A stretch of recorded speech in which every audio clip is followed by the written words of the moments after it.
Hello বন্ধুরা, তোমার সকলকে স্বাগতম তোমাদের চ্যানেল ডাব্লিউবি প্রাইভেট টিউশনে। আজকের এই ভিডিওতে আমরা উচ্চ মাধ্যমিক 2024-এর ভূগোল বিষয়ের একটি এমসিকিউ সেট নিয়ে আজকের এই ভিডিওতে আলোচনা করব। তো চলো ভিডিও শুরু করা যাক। একের দাগে প্রশ্ন বলছে সঠিক উত্তরটি বেছে নাও, সকল প্রশ্ন আবশ্যিক। 1 নম্বর প্রশ্ন, যে স্তর অত্যাধিক সচ্ছিদ্রতার কারণে জল ধারণ করলেও দুর্বল প্রবেশতার কারণে জল পরিবহন করে না, এই ভূতাত্ত্বিক স্তরকে বলা হয় অপশান নাম্বার বি, বলছে অ্যাকুই ফ্লুইড। নেক্সট প্রশ্ন বলছে 2 নম্বর, উপকূলের সঙ্গে সমান্তরালে অবস্থিত শৈলশিরা সমুদ্রে আংশিক নিমজ্জনে সৃষ্ট উপকূলকে বলে ডালমেশিয়ান উপকূল, অপশান নাম্বার সি। বলছে পুনর্যৌবন লাভে গঠিত হয় না এমন একটি ভূমিরূপ হলো, অপশান নাম্বার বি। নেক্সট প্রশ্ন বলছে স্পোডোসল মৃত্তিকার উদাহরণ হলো, অপশান নাম্বার এ পটজল। নেক্সট প্রশ্ন বলছে মালভূমির খাড়া ঢালে যে জল নির্গমন প্রণালী গড়ে উঠেছে সেটা হবে, সঠিক উত্তর হবে অপশান নাম্বার ডি, সমান্তরাল জল নির্গমন প্রণালী। নেক্সট প্রশ্ন বলছে 6 নম্বর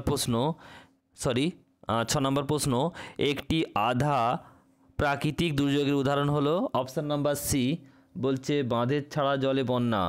এরপরে প্রশ্ন বলছে দেখো 7 নম্বর, ক্যালিফোর্নিয়ার যে জলবায়ু অঞ্চলে অবস্থিত, অপশান নাম্বার বি, ভূমধ্যসাগরীয় জলবায়ু অঞ্চল। নেক্সট প্রশ্ন বলছে দেখো 8 নম্বর, বলছে ক্যারিবিয়ান সাগরে সৃষ্ট ক্রান্তীয় ঘূর্ণবাদ যে নামে পরিচিত, অপশান নাম্বার সি, হ্যারিকেন।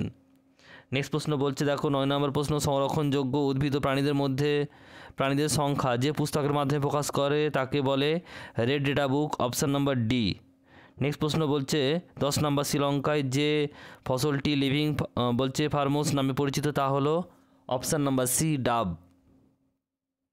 পর্যটন বা হেরিটেজ শিল্প যে শ্রেণীর অর্থনৈতিক কাজে অন্তর্গত, এটা হবে তৃতীয়, অপশান নাম্বার সি। নেক্সট প্রশ্ন বলছে দুটি রাস্তা সমকোণে মিলিত হলে সেখানে যে আকৃতির বসতি গড়ে ওঠে তা হলো এল আকৃতি, অপশান নাম্বার এ। নেক্সট প্রশ্ন, ভারতের খাদ্য প্রক্রিয়াকরণ শিল্পে একটি অগ্রাহী রাজ্য হলো, এটা হবে পশ্চিমবঙ্গ। নেক্সট প্রশ্ন বলছে দেখো পরেরটা, বলছে 14 নম্বর প্রশ্ন, শুষ্ক কৃষি যে অঞ্চলে প্রচলিত সেখানে সর্বাধিক বার্ষিক বৃষ্টি হতে পারে, অপশান নাম্বার বি, 50 সেমি। নেক্সট প্রশ্ন বলছে পানামা খাল যুক্ত করেছে, অপশান নাম্বার সি, এটা হচ্ছে আটলান্টিক ও প্রশান্ত মহাসাগরকে। নেক্সট প্রশ্ন বলছে ভারতের একটি পরিকল্পিত অঞ্চলের উদাহরণ হলো দামোদর উপত্যকা অঞ্চল, অপশান নাম্বার এ। নেক্সট প্রশ্ন বলছে পরেরটা দেখে নাও। নেক্সট প্রশ্ন বলছে কোন শহরের জনসংখ্যা 10 লক্ষের বেশি হলে তাকে বলা হয় মহানগর, অপশান নাম্বার ডি। ছত্তিশগড়ের প্রধান লৌহ আকরিক উৎপাদনকারী অঞ্চল হলো, উত্তর হবে অপশান নাম্বার সি, বলছে দিল্লি রাজহারা।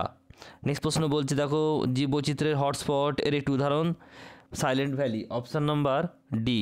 নেক্সট প্রশ্ন বলছে পরোক্ষ তাপীয় কোষ বলা হয় ফেরেল কক্ষকে। নেক্সট প্রশ্ন বলছে ভারতে সর্বাধিক পরিব্রাজন ঘটে, অপশান নাম্বার বি, উন্নত গ্রাম থেকে শহরে।